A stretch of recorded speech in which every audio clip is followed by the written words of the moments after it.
kontrak atau akad dalam hukum ekonomi syariah.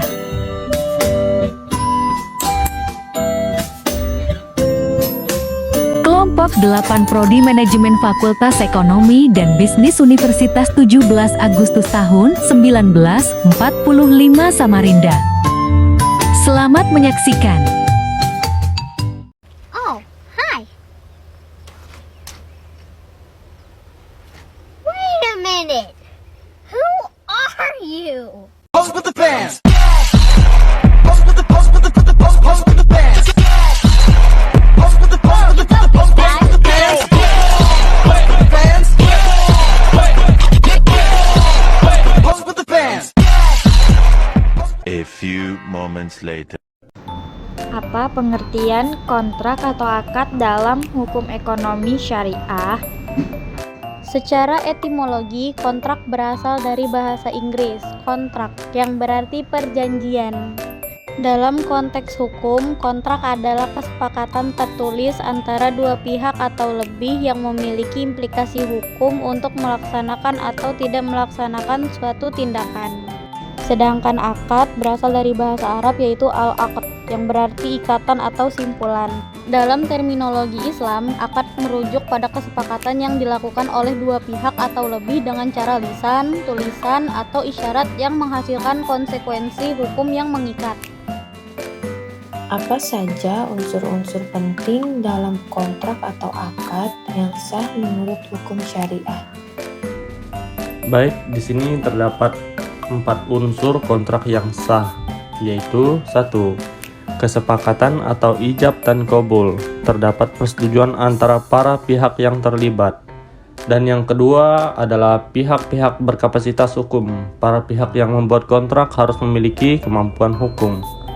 Yang ketiga ada objek yang diperjanjikan. Objek akad harus halal, jelas, dan dapat diterima menurut syariat. Yang keempat ada sebab yang diperbolehkan atau kausa. Tujuan akad tidak boleh bertentangan dengan hukum Islam. Apa urgensi akad dalam hukum ekonomi syariah? Akad memiliki peran fundamental dalam mengatur hubungan ekonomi antara individu atau kelompok berdasarkan prinsip-prinsip syariah. Beberapa urgensi akad adalah yang pertama ada memberikan kepastian hukum dalam transaksi.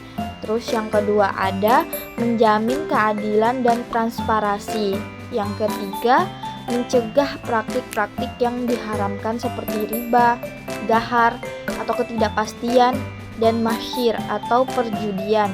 Terus yang keempat memastikan aktivitas ekonomi berlandaskan nilai-nilai moral dalam keadilan sesuai syariat. Apa perbedaan utama antara akad dalam hukum syariah dan kontrak dalam hukum konvensional?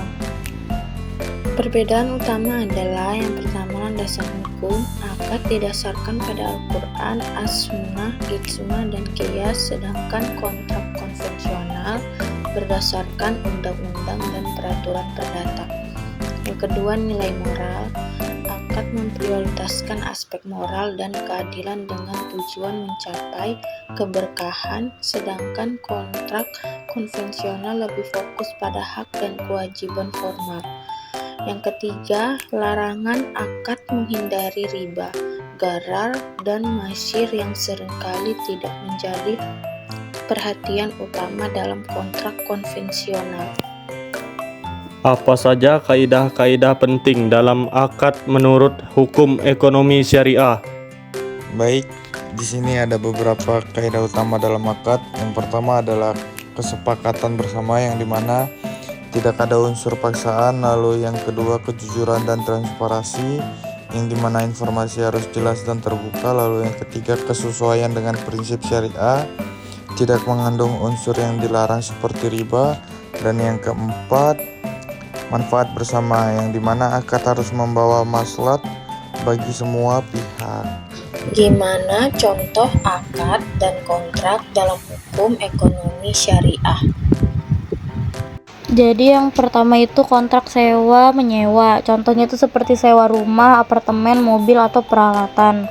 Isinya tuh ada masa sewa, besaran sewa, kondisi barang yang disewakan, tanggung jawab perawatan, dan denda keterlambatan pembayaran. Yang kedua ada kontrak kerja, perjanjian antara pekerja dan perusahaan. Isinya seperti posisi pekerjaan, gaji, tunjangan, jam kerja, cuti, dan hak-hak lainnya. Baik, di sini ada contoh kontrak jual beli seperti yang digambar. Itu contoh surat kontrak jual beli pembelian rumah. Nah, di dalam isi surat itu ada saksi, terus ada jenis barang, harga, dan cara pembayaran. Terus ada jaminan juga. Baik, di sini ada contoh akad jual beli.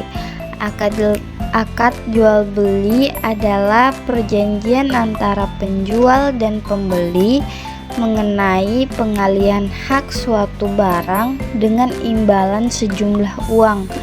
Contohnya misalkan seperti pembelian sebuah mobil. Nah, di dalam surat perjanjian itu ada pihak yang berakad seperti penjual dan pembeli. Terus ada objek akad, itu mobil yang dijualkan. Terus ada ijab dan qabul, pernyataan setuju antara penjual dan pembeli. Terus ada harga, jumlah uang yang harus dibayarkan pembeli. Selanjutnya ada akad pinjam meminjam. Akad pinjam meminjam adalah perjanjian antara pemberi pinjaman dan penerima pinjaman mengenai peminjaman suatu barang atau uang tanpa imbalan. Contohnya meminjam uang kepada teman. Ada 3 unsur. Yang pertama, pihak yang berakad, yaitu memberi pinjaman dan penerima pinjaman. Yang kedua, objek akad, yaitu barang atau uang yang dipinjamkan. Yang ketiga, jangka waktu pengembalian, yaitu waktu yang ditentukan untuk mengembalikan pinjaman. Apa yang dimaksud dengan akad wadiyah dan apa bedanya dengan akad qard?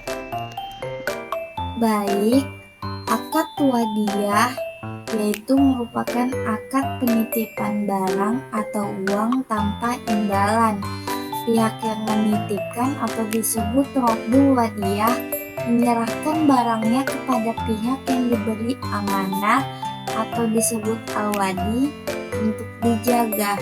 Pihak penerima amanah tidak berhak menggunakan barang tersebut. Sedangkan pengertian akad qard merupakan akad peminjaman barang atau uang tanpa imbalan. Pihak peminjam atau disebut mustakrih berhak menggunakan barang yang dipinjamkan dan wajib mengembalikannya dalam kondisi yang sama atau lebih baik. Jadi, apa sih contoh akad wadiyah dan akad qard? Baik, untuk contoh akad wadiyah itu misalnya seperti kamu memberikan perhiasanmu kepada temanmu untuk dijaga.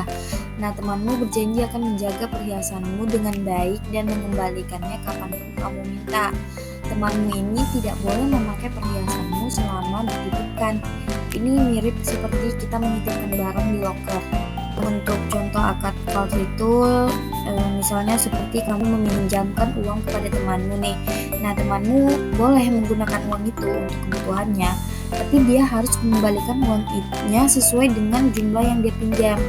Ini sama seperti contohnya kayak meminjam buku di perpustakaan. Nah, kan kalau kita meminjam buku itu kita harus mengembalikan buku itu sesuai dengan tanggal pengembaliannya.